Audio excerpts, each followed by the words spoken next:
We'll watch a little bit of it. If it's not anything like extra being added upon Nick Andros, we're probably gonna just end the stream after that. Today's video is brought to you by my stupidity, ladies and gentlemen. I am not a smart person. I am a very stupid individual. Yesterday, in preparation to watch a video by Nickandros on stream, I took a quick look into who Mutahar is because I wasn't really familiar with him. As it turns out, he's a really interesting guy. Mutahar really likes to remind people that YouTube isn't my job. People scoff at this, but it's true. It's not his job. It's much more than that. It is the core of who he is and the foundation of his self-worth. I'll be honest with you guys.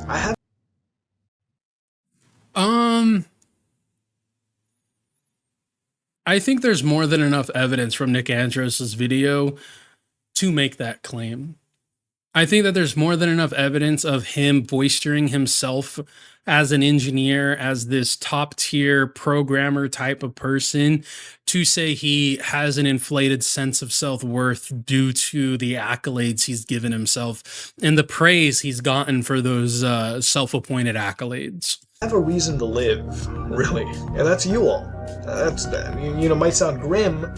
You know, you might be like, what are you trying to say? No, that's the truth. You know, I have a reason to really go on living, you know what I mean? Other than that, what else did I have forward to look to in my life? Future of a menial job and whatnot, you know, just becoming the standard 9 to 5. Being watched and adored by strangers on the internet is entwined with his mental health to a disturbing degree. You're important to me, you know? If I ever lost one subscriber, I feel heartbroken. If, you know, I do lose, I feel... Okay, but how long ago is this? The first video was 11 years ago, and this is looking like the same. So is this back when he had like a couple thousand subscribers? Heartbroken because that's one person who used to like what I did, and they're gone. He's wise not to say it so much anymore, as any normal person will find the sentiment quite sickening. But I think deep down, he still views his subscribers as literal family to him. I'm not even kidding. I'd die for you. You all mean a lot to me. You have to realize that. Okay. Okay, but this is a decade ago, though. This is over a decade. Like, am I gonna hate on him for being a little parasocial 10 years ago? I mean, if he's not doing it now, and he hasn't been doing it since this, I don't really give a shit. Okay, this is a family to me. I treat you all as if you were my brothers and sisters, right? Like, cringe, 100% cringe and lame and stupid. Like, don't get me wrong. I love our fans. I love the people who watch us and everything like that. You're not family. We're not friends because this is a one-sided communication, right? I love you guys who support us and take care of us and our members. You guys are awesome and amazing. I don't know any of you guys, right? You shouldn't like feel the same. You shouldn't feel that way either. Like maybe you enjoy our content and you're like, oh, you're good. I appreciate the commentary. I enjoy the commentary. It's great. But don't think we're friends or we're family or we have some deep emotional connection or something like that, because you're seeing me through a screen and I'm seeing you through comment sections and views, right? There's a massive disconnect there. Unless you're like a part of the team, like Zeph, I view as a good friend. It's my dog. Ken, I view as a great friend. That's my homie. People I've met through this, I see as good friends. Even people who like Xylee or Chris the Narc, like I'm not going to say they're friends. I'm not going to say they're even coworkers because they're way bigger than we are, but they're cool. I'm cool with them. I feel like they're cool with me. I feel like if I wanted to DM them and talk and chop it up a little bit, I'd have the ability to, but I'm not going to sit here and be like, oh, we're good friends. We hang out and we are on call all the time and we're buddy. that's how deep the connection is, at least for me. In fact, I think the only time I've ever sent Xylee a DM was to tell her that like I was sorry for the fact that Pumpkin, her cat, had died. All right, I know it sounds. And like our channel is a mod in Chris the Narc's YouTube chat. Like we're not friends. We're just cool. You know, we're acquaintance-ish, maybe. You know what I'm saying? Like, you gotta understand that there is that level of disconnect. So don't get it twisted. Like, don't get into that parasocial, like, belief. Somewhat weird to people. It's like, wow, why would you say that? No, it's the truth. Okay, I love you all. Before you complain that the tidbits we'll be trawling through today are 10 years old, I'd like to remind you that that's still more recent than the pirate software-esque high school Nepo daycare Mutahar apparently still uses to big himself up as being a professional engineer with. I was basically finishing up my... I mean, yes, but there's a difference here in this situation. On one hand, he's claiming to be an authority because of all the fake shit. On the other hand, he was kind of cringe 10 years ago with his audience and how close he felt to his audience. You know what I'm saying? He's not doing these types of things now with the millions of subscribers he has, saying, guys, don't unsubscribe. He's not doing he's not doing like what bread tubers do, where they're like, guys, we're all family. Can't I get a like? Can't I get a donation? You know, he's not doing that. He's not using this very cringy parasocial shit in order to bolster some claim in the future, right? You know, high school diploma and everything. And at the time, you know, I worked a little computer programming job. I worked as a pen tester, you know what I mean? Like, I got into the whole thing early. I had a couple connections. Or perhaps his claims of being an engineer come from the job he quit in 2013 to pursue film when he was 18 or 19, which is presumably the awful bank app programming job you may have heard him mention. So for me, I left that job. You know, I left pen test, I left all that kind of stuff. I left a soulless career, and I jumped onto film and TV. Then again, maybe none of this is where his claims of being an engineer come from, because back then, he called the career path that of a blue-collar After months and months of waiting, I finally received a letter from the film school. I applied to York U, UOFT, Uni of Gulf. I don't know. And received an acceptance from all of them today. Thanks a lot, Team SOG. I can pursue my goal of becoming a filmmaker instead of a blue-collar computer programmer.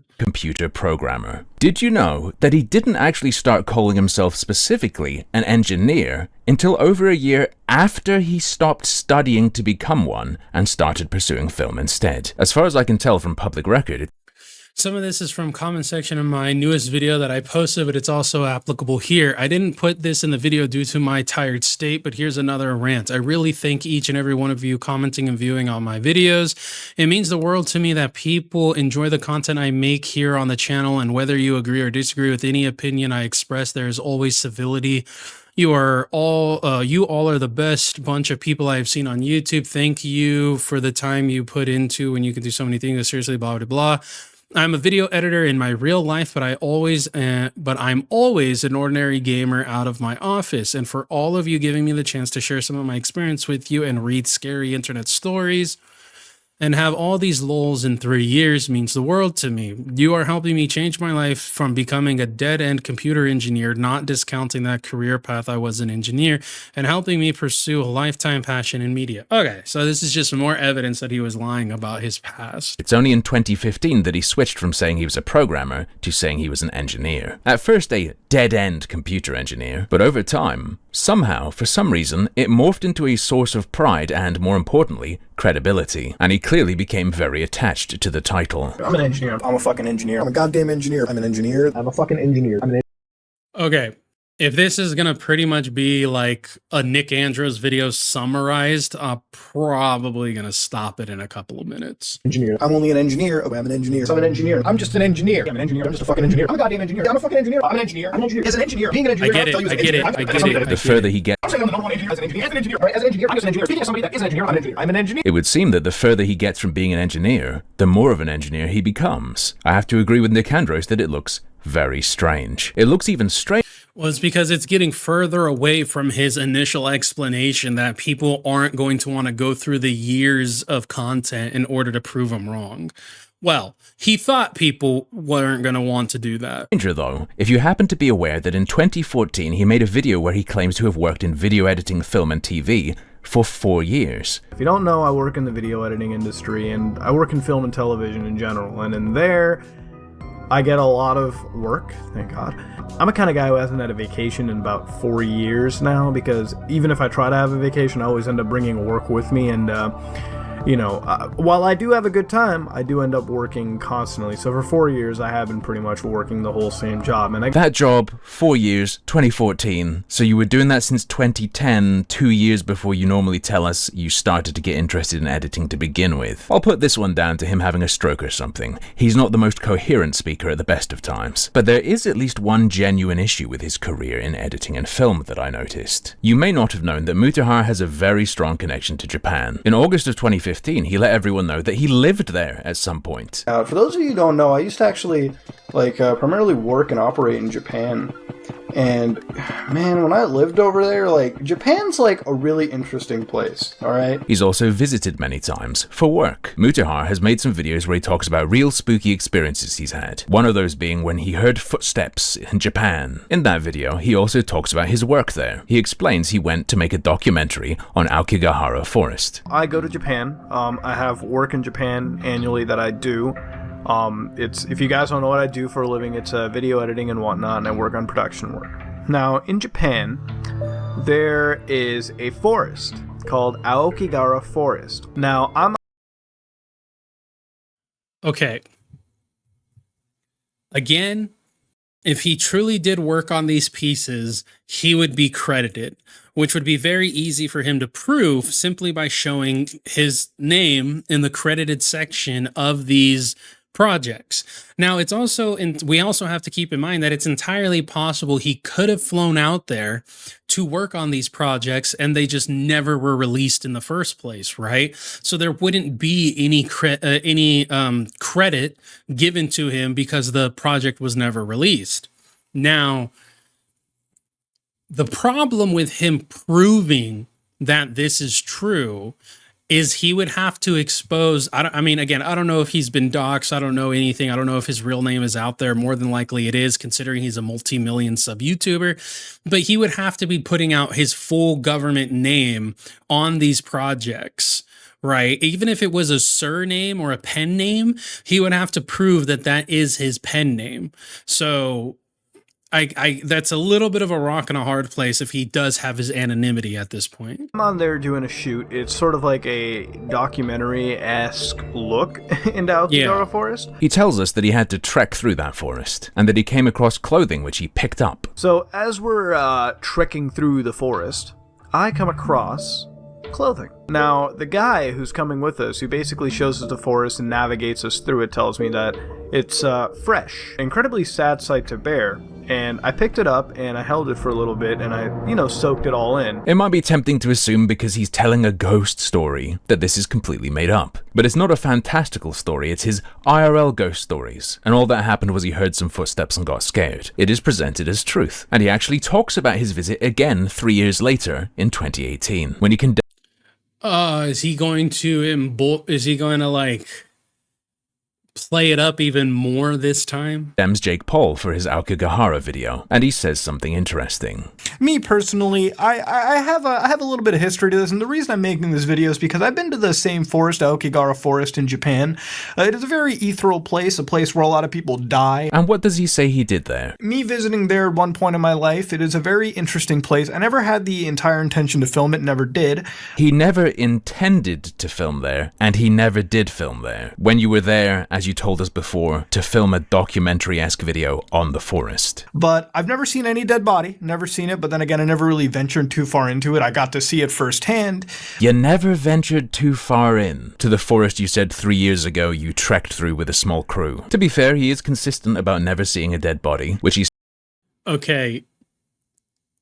So far, I agree on everything, minus saying he never intended to film there, because he may have never intended to film there. You have, again, a devil's advocate. It's like me saying, I never intended for you to get hurt when we were wrestling, right? Like, you don't have the intention of this person getting injured. So therefore, it wasn't an intentional thing. He may have never intended to want to film at this place, and eventually he was put in a position to where he was going to. So that's the only devil's advocate there. But I will say everything else is it's complete opposite of what he said previously. And that's the problem when you embellish on something or when you tell something that isn't true, you're not going to remember it. And generally what happens if a story has a modicum of truth in it, you continue to build on that story and making it more lavish and bolsterous and embellished as the years go on. You don't then say a couple of years later a complete and opposite telling of events. He said before he would have buried. Thankfully, the good part about the story is we never came across that body. And it's also sad in a way too, because if I did, I'd definitely give it a fucking burial and whatnot, dude, to honor the dead and shit. Nevertheless, at least Okay, that would have been an absolutely terrible and most stupid, retarded idea ever. Do not listen. If you ever come across a dead body, don't touch it. Don't go near it. Call the police because you do not want to be suspect number one. Okay? at least one of these stories must be a lie. I would suggest there's a hint about which one in this bizarre phrasing. I never had the entire intention to film it, never did. Never had the entire intention to film it? And the fact that telling people about how you messed around with the clothing of people who recently killed themselves wouldn't be a good look in a video condemning Jake Paul for his lack. Well, he didn't say that they killed themselves. He said he found clothes in there. Of respect. Engineer or not, he's certainly told at least one lie about his film career. Anyway, enough of that for now. Let's get back to the claims of being an engineer. While these days he simply peppers his questionable qualification into any coverage he can, a decade ago he was much naughtier, in a way that's... Okay. So he's just going to it sounds like he's just going to continue on with the Mutahar lied about his engineering degree. And you come across a set of flashing lights over here, and you got beautiful audio engineering. Sophisticated. It makes me feel really alive. Doing an unboxing like this from a company I follow and hold dear to me as a tech enthusiast, programming bank applications. I told you guys. Yeah, it sounds like he's just going to keep going over his lies or embellishment of being an engineer, and I just spent the last 2.5 hours reacting to Nick Andros's video. I don't care enough. I'll put Harmful's opinions video in the description of the VOD, but I don't care enough to watch the remainder of this. Mutahar's a liar. Let's just be realistic. We all know it. He's a people pleaser. He is a liar. He's a spineless coward. Dude's a fucking... It's just the bottom line. Over here, real quick before we wrap up, Diorio got banned from Mutahar's subreddit, specifically for some supposed alt-right racist hate train shit. It says like, hello, you've been permanently banned from participating in r/someordinarygamers because your comment violates blah, blah, blah. And then here's his comment saying, really sticking to the core of the issue here, good on you, which obviously doesn't ban it whatsoever. Chat requests will be removed. The reminder, comments, blah, blah, blah.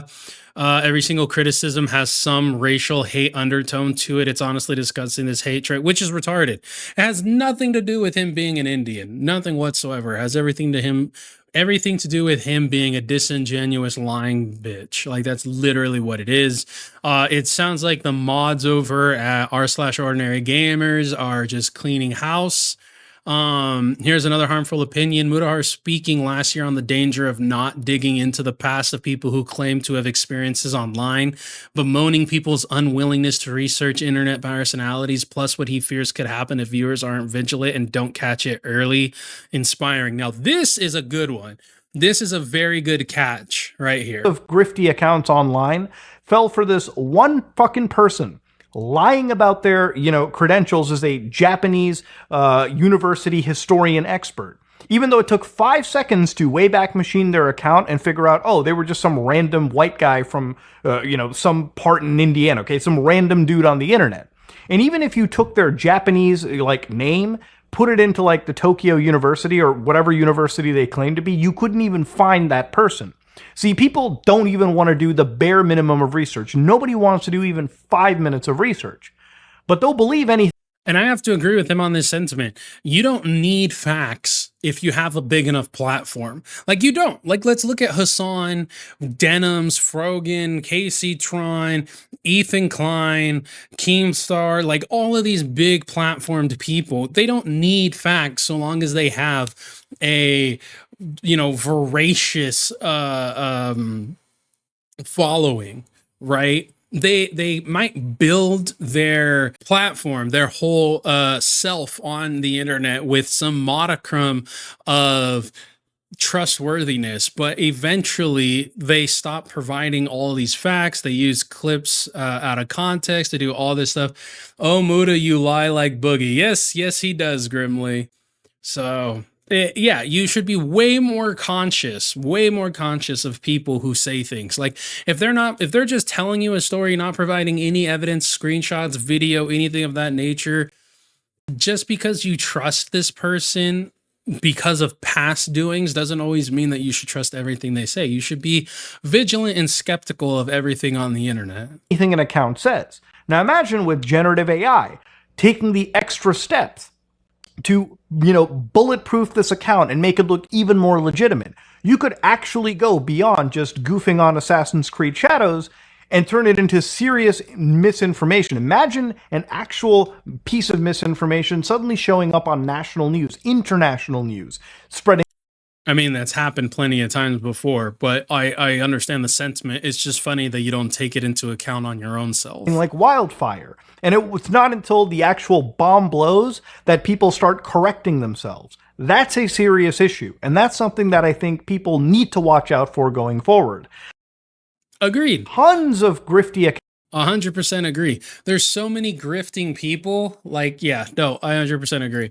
And then last but not least, this is another reason why we should be more vigilant about it. This is Dickers TV. He says the response from Mutahars community is a loud responding, why should I care if he lied about his expertise?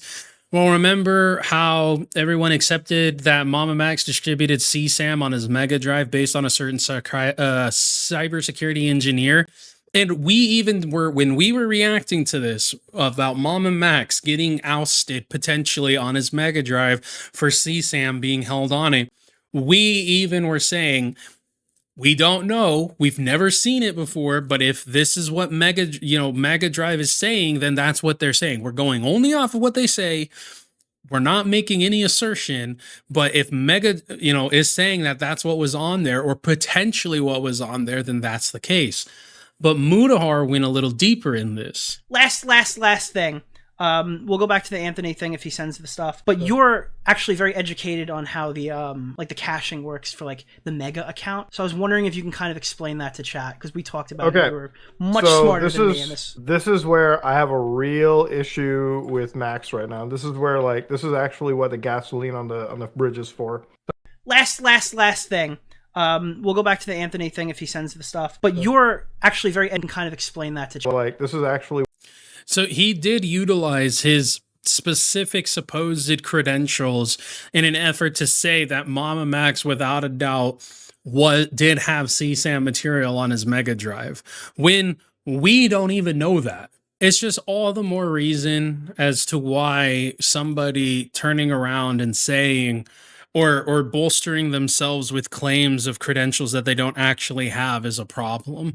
People take the word of somebody who has yet to prove that they actually have this experience or this knowledge and just taking it as gospel. And that's just, that's an issue. From zero to hero, we rise.